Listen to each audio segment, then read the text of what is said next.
right, who wants to pray for us?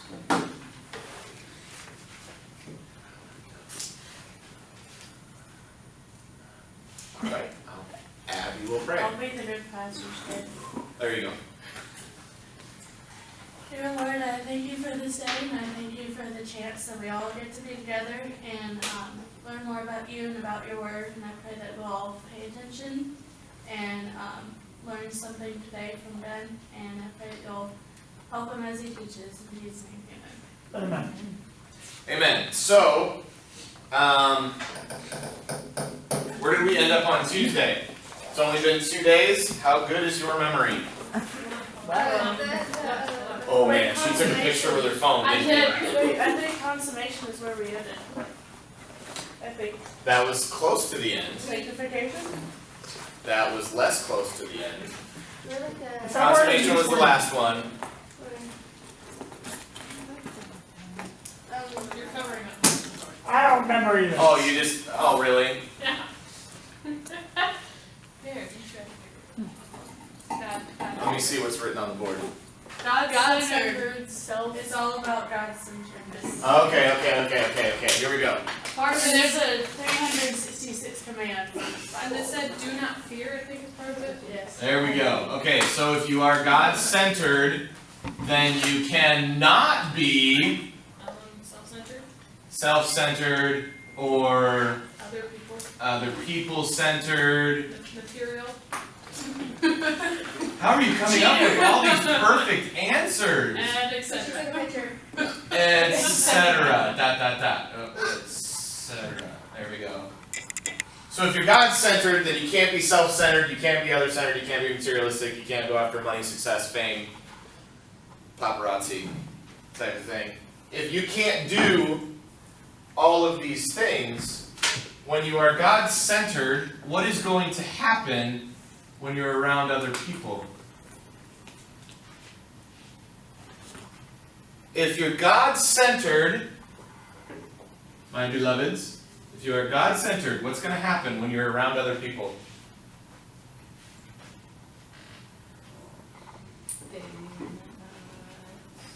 You won't be trying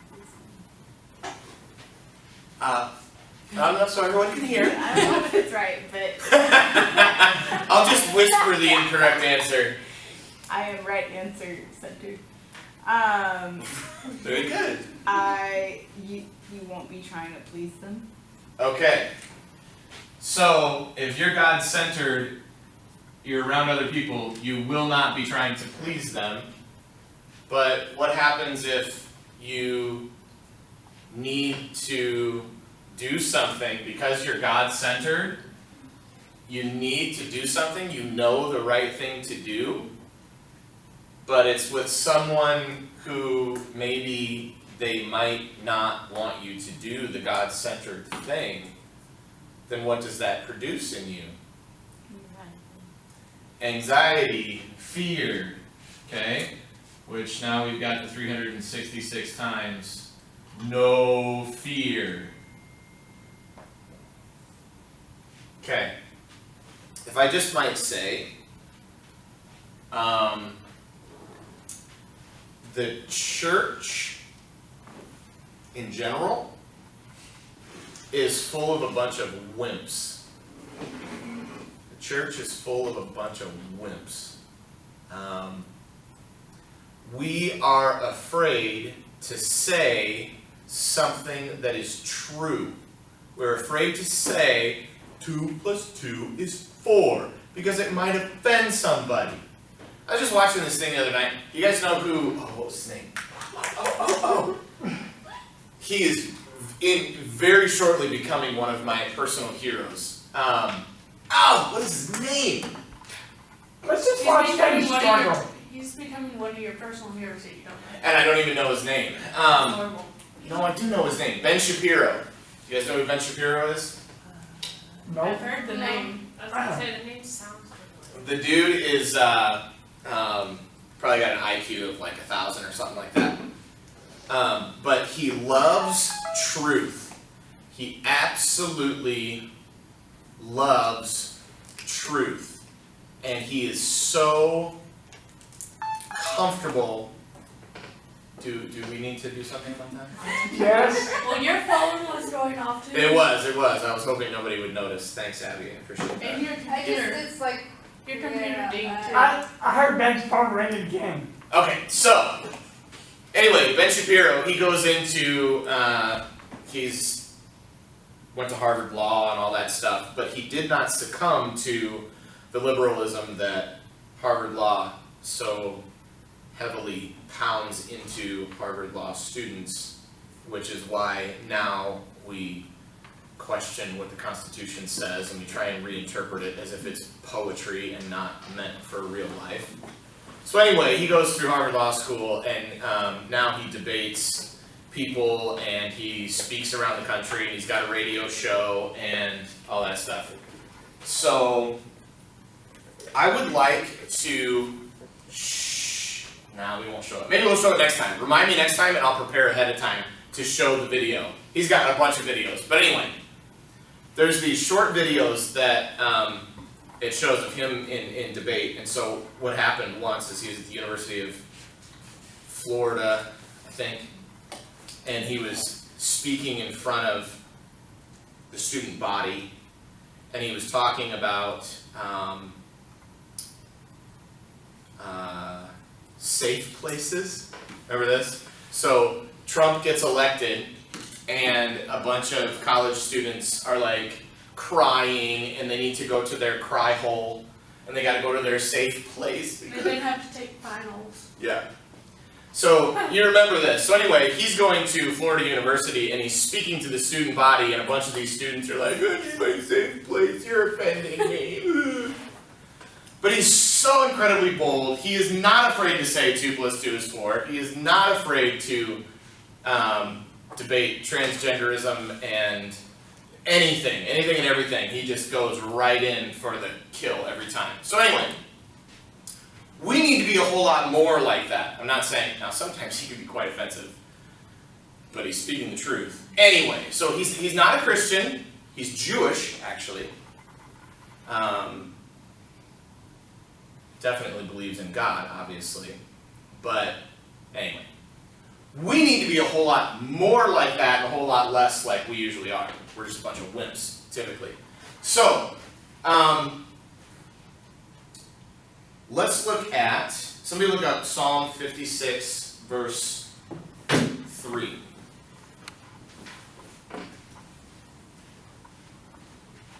stop, Ben.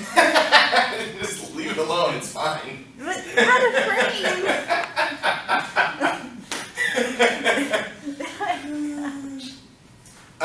Megan, how about this? Wait. You look up, Megan will look up Matthew 10. 56. Who's got Psalm 56, verse 3? Didn't even ask, just demanded it. Abby? When I'm afraid, I put my trust in you. Okay, so let's talk about this fear thing just for a second. I'd like to do a little blip on fear. What was that I would- Psalm? What? Psalm 56, 3. 366 times in the New Testament, one for every day, plus leap year, we are commanded not to fear. Do not fear. Does that mean, what is fear? Is it a feeling? Is fear a feeling? Yes. Here's a feeling. Can we have control over what we feel? Sometimes. How do we control what we feel?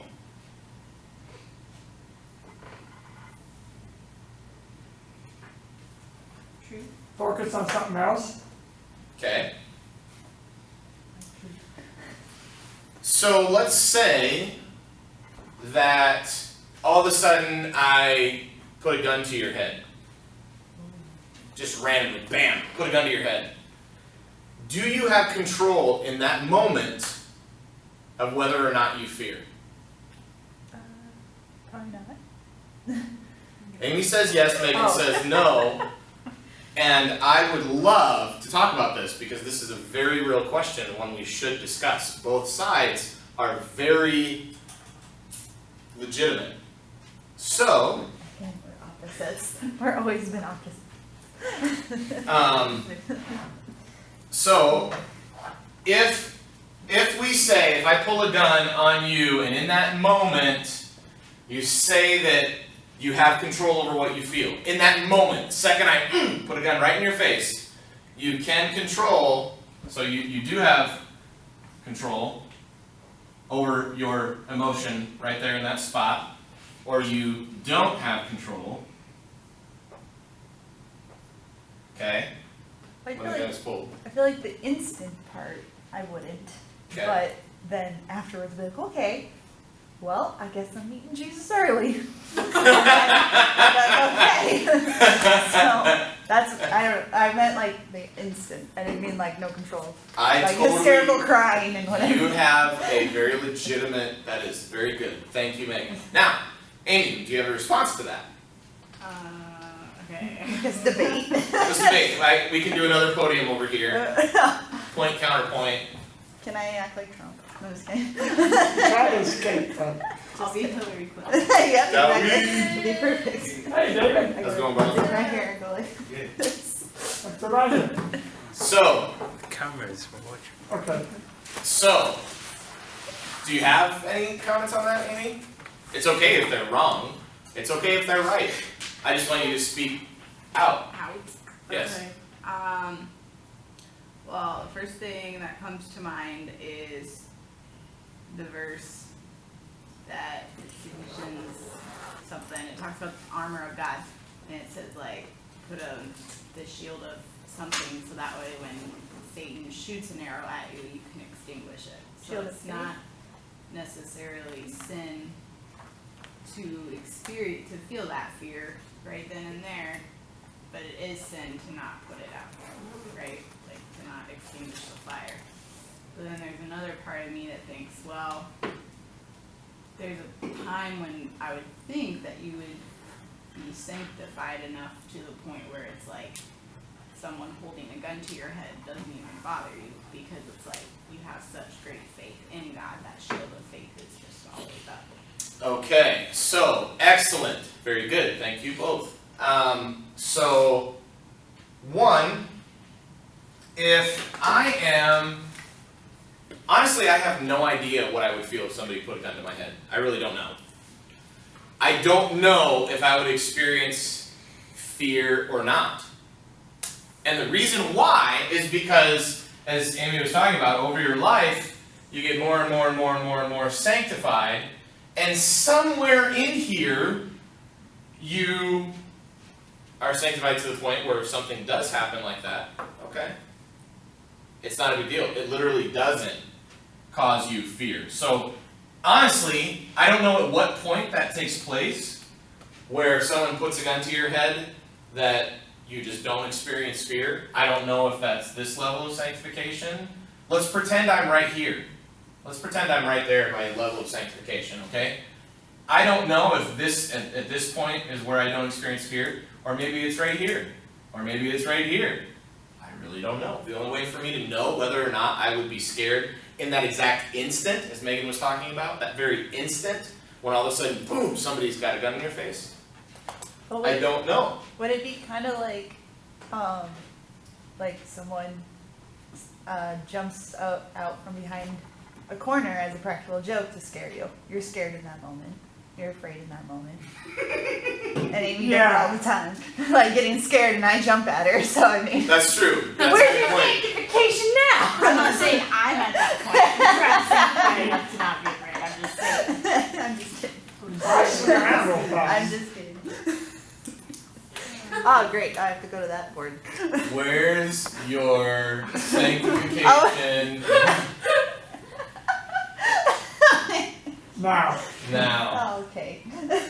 Exclamation point. There we go. Oh my gosh. Quote of the day. That's going in the phone later. All right. That's what I'm gonna do. That's what I'm gonna do. Oh, that's so good. I scared the ever living tar out of my wife the other day. So because we're at the very end of our house attic project being done, there's dust and everything all over the house is just a wreck right now. And so the kids and us, the family is living 2 houses down at Jessica's parents' house. So I was over at our house, and Jessica came over. She thought I had left, but I was still in the house. Oh gosh. So she comes over to grab some laundry, and so I stand like outside the hallway, like into the bathroom area.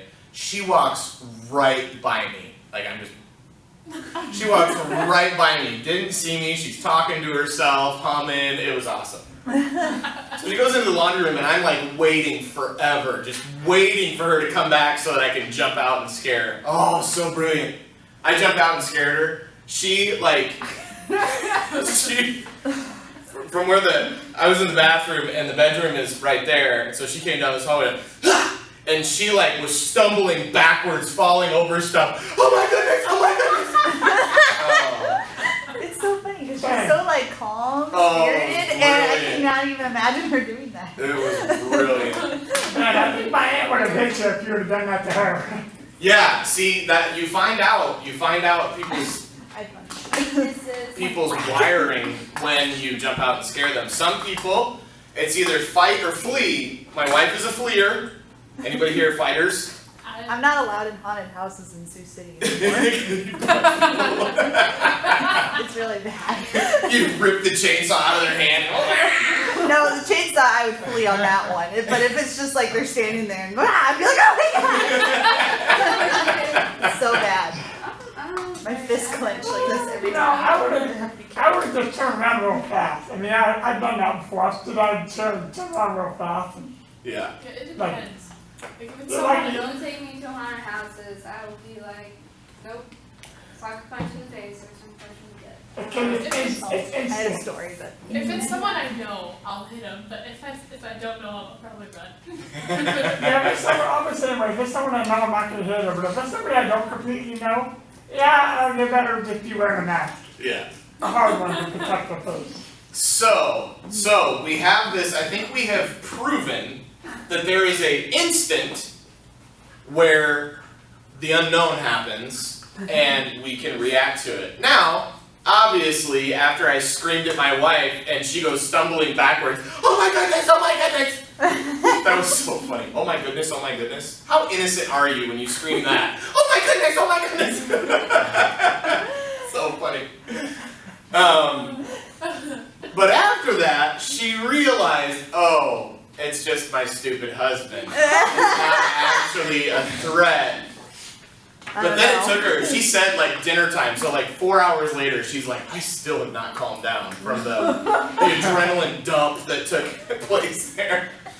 But I think we've proven that yes, there is an instant where you haven't even processed it and you're experiencing this fear. Now, is that sin? oh great, he's getting deep now. Can I force you to sin by hiding around a corner and waiting for you? Jump out, you experience an instant of fear, and I just caused you to sin. Are you tracking with me? Yeah. Does that make sense? Is that sin? Can I pause you for a second? Yes. Freeze frame.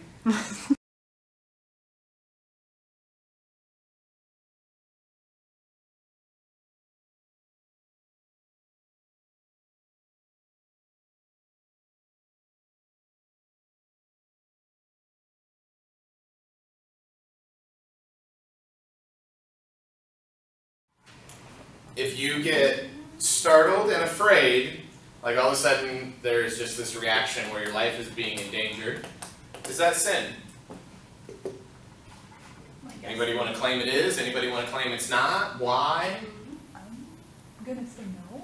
You gonna say no? My Okay. guess is no, because you would want to make your wife sin by doing that. Yeah, Mr. So you're counting Pastor. on my innocence here. I don't know if that's safe.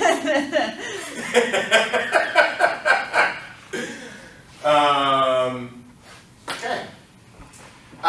Let me be honest with you. Let me be honest with you. It is. gosh. There- I'm so sorry, Amy. For all the times I made you sin. Oh man, I can't even count on my Here's- hands how many times I've scared her when we lived together. Now, I wanna preface this with, I want us to be theologians here, okay? I wanna preface this with, I want us to think about this. I want us to think deeply about this, because it has implications for what God is and what He stands for and who He is and the power He has. It has implications for us, for who we are, and for our depravity and all that stuff. So I'll just say this. I'll say this, where I currently stand, I'm not saying I'm right, but I will say this. Where I currently stand is that it is not a sin to be startled, to experience an instant of fear, where there's just no control. You can't control your instant reaction. Now, some people will say, yep, it certainly is a sin. Because we are commanded in Scripture 366 times, do not fear. This is the biggest command in Scripture. Do not fear. So if you experience any fear at all, that means you are sinning. You're feeling fear, that means you are sinning. Because we're commanded 366 times not to. So,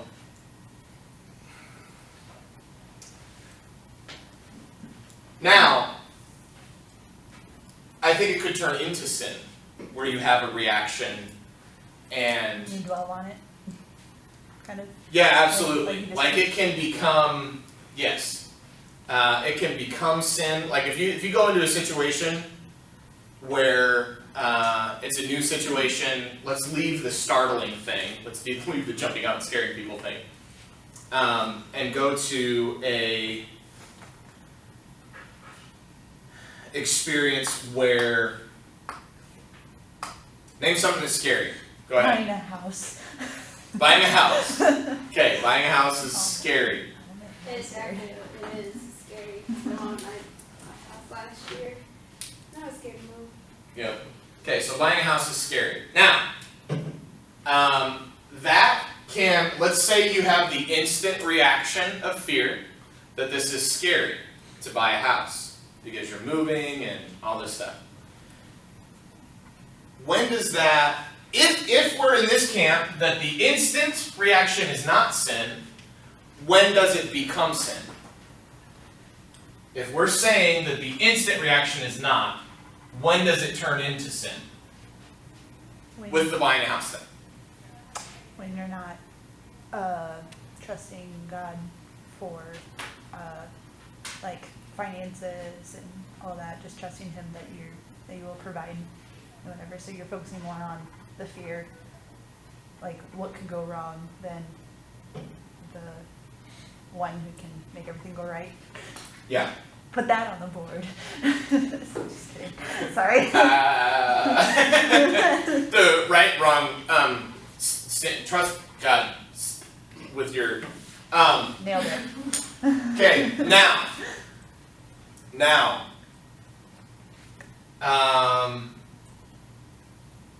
actually, I don't know.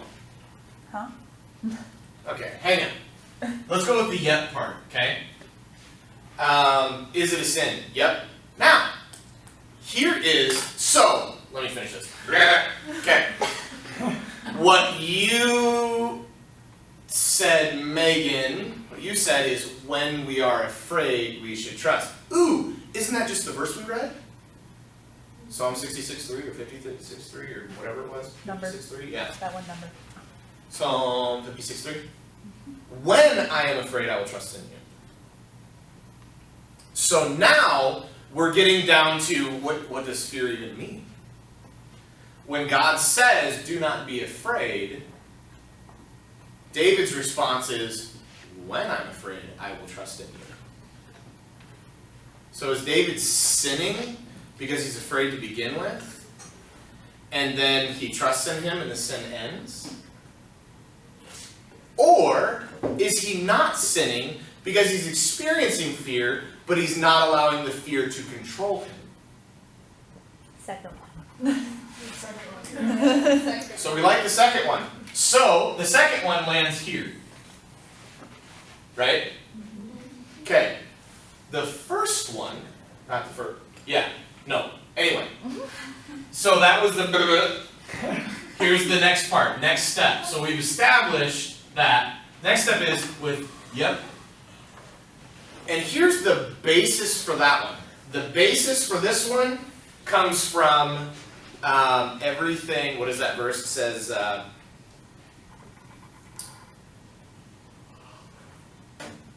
anything that you do outside of faith is sin.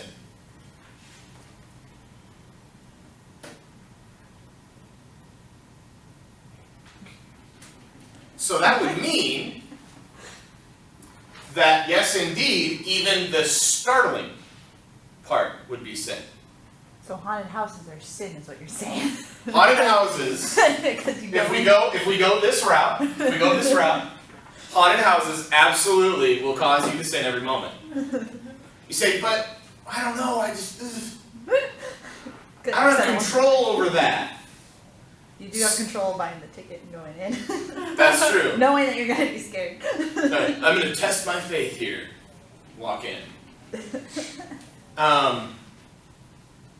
So, I think maybe I just switched my position. Sorry. Not because of Megan. Oh, okay. You're welcome. For thank you. Yep, it is because of Megan, just kidding. I think I just switched my position because of that verse. Because of that verse. Everything we do outside of faith is sin. So if we get startled, yep, that's sin. If you do laundry outside of faith, it's sin. So this has massive implications for, this is what I'm talking about, theology. It has massive implications for God, has massive implications for us and our depravity. The only way we can't sin is through faith. Right? Are you tracking with me? You can argue with me, that's fine. I'm sitting here waffling back and forth. I'm up here being blown and tossed by the wind. You're more than welcome to... Jump in front. Okay. So that means we sing every single, Every second that you are not doing what you're doing out of faith is sin, which speaks to our depravity. So we talk about, well, what about my great-grandmother who died outside of Jesus? She wasn't a Christian, she wasn't saved, but man, she was a good person, and she, was generous, and she was kind, and she was blah, blah, blah, blah, blah. She didn't sin a lot.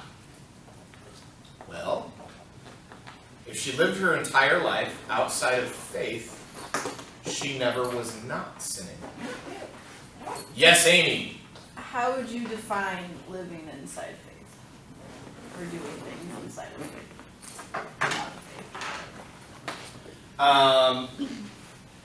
Just as we have been talking about being God-centered, if everything you do is God-centered, then what Sorry. I did not mean to do that. I was Did you just cause her to sin? Megan? I'm trying to tell her how to work the camera. Denial. I'm sorry you missed that, Nathan. That was quite a jump back there. You didn't get to see it. So there's a time I limit. heard that. So you need to watch it. When it hits 1 minute, just tell him to pause, and then there's a button up Somebody here must for have broke recording. something back So you there. push it once and then push it again. Okay. And then. I thought they spilled water We over the continue the camera. right I path. was We only like, have 5 more minutes as the last thing, but. I'm gonna go step out in faith and figure out how much you need for a house and whatnot. now you're doing that You again. scared yourself. Just was a little antsy right now. Good luck, I don't want Megan. anybody else to sin. Good luck to you. Amy, don't break my camera. Good luck to you, Megan. Bye. Okay, so Where was I before Amy sinned? I have no idea. You're right there, that's where you Yeah, so how do you do everything in faith? So I think it is biblical and proper understanding of scripture, theology, and our depravity to say that that verse is true. Anytime you're doing anything apart from being God-centered, you are sinning. Even if you're doing good things. Quote unquote good things.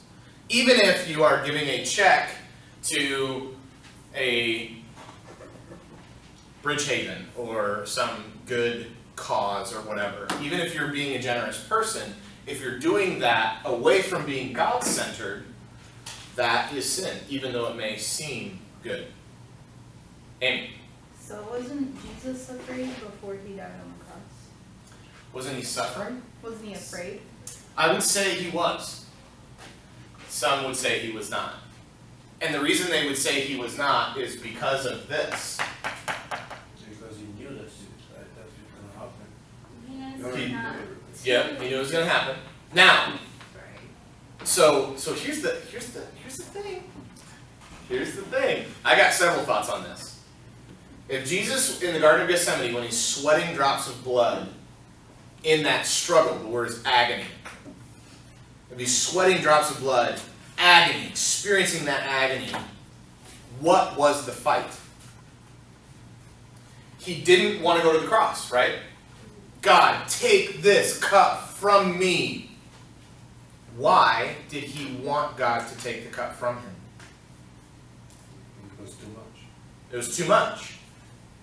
If it was too much, was it causing him fear? No? Because he didn't sin. Okay. Here's where I'm going to say something here. It says 366 times in Scripture not to fear, and I agree that we should not fear. But there's a reason in Scripture why we are not to fear. And what is the reason why we are not to fear? Because he died on the cross for us, right? Yep. Let's look at the Old Testament before the cross, even though. That's true. But let's look at Joshua before the Battle of Jericho. God tells him 1,000 times through angels. I'm using hyperbole here. But he tells him a bunch of times, do not fear, for bingo. I am with you.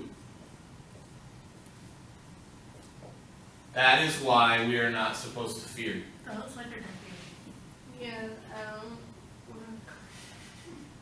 I'm good at that. So, the reason why we are not supposed to fear ever is because God is with us. What happened on the cross? Jesus was separated from them. Bingo. But wasn't he doing it out of faith? Yep. So, are we supposed to be afraid for living in faith? Depends on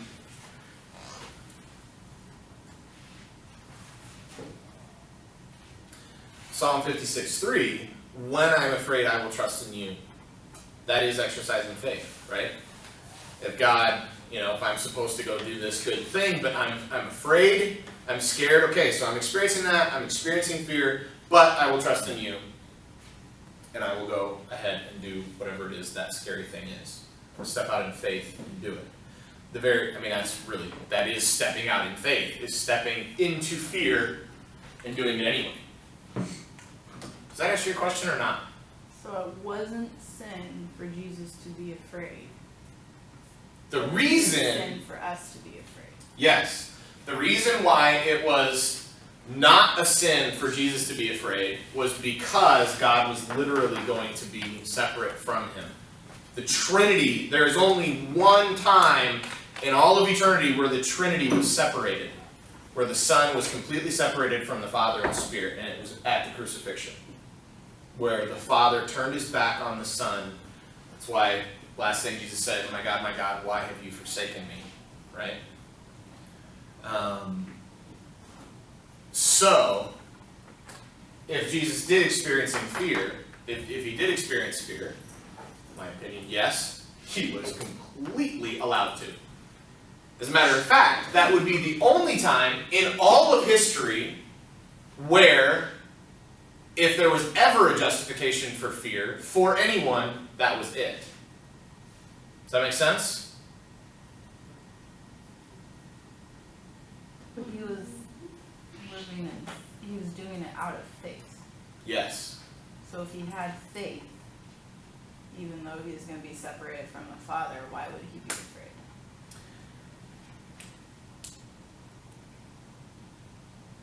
Wait, what? Say that again? If he had faith in God about what he was doing, why would he be afraid even if he was going to be separated from the Father?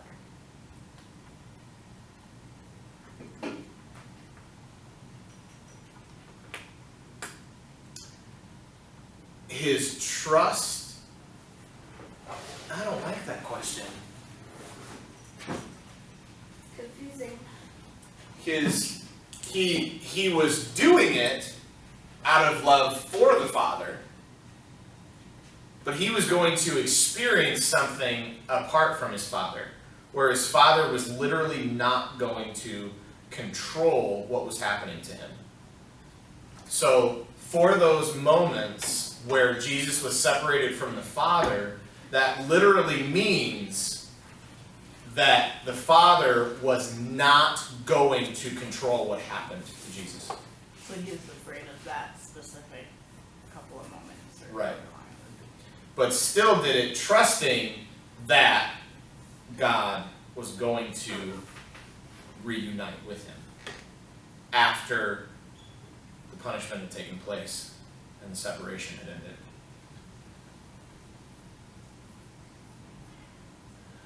So,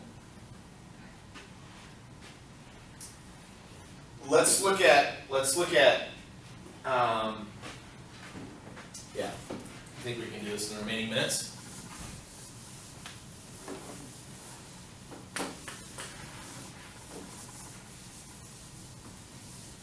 So,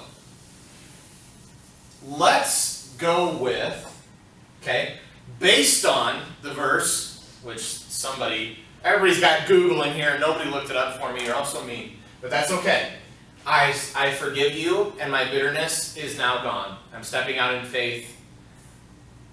Anyway, no time. All right, let's go with the generous grandma, okay?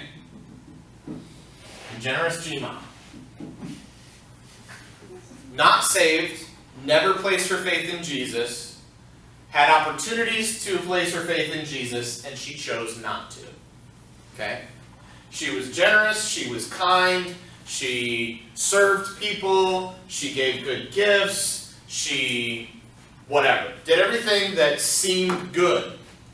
But never God-centered. Big G. That was a cool G though. Okay? So everything she did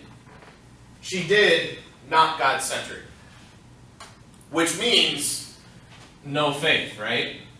She never did it out of faith.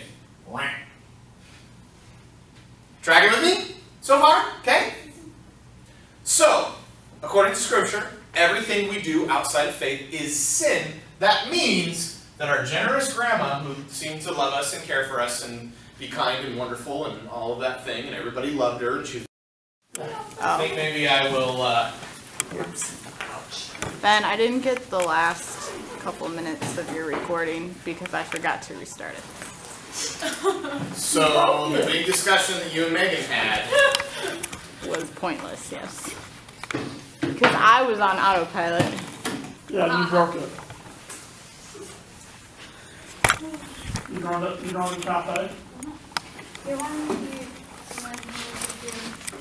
Huh? I think you probably know the same band.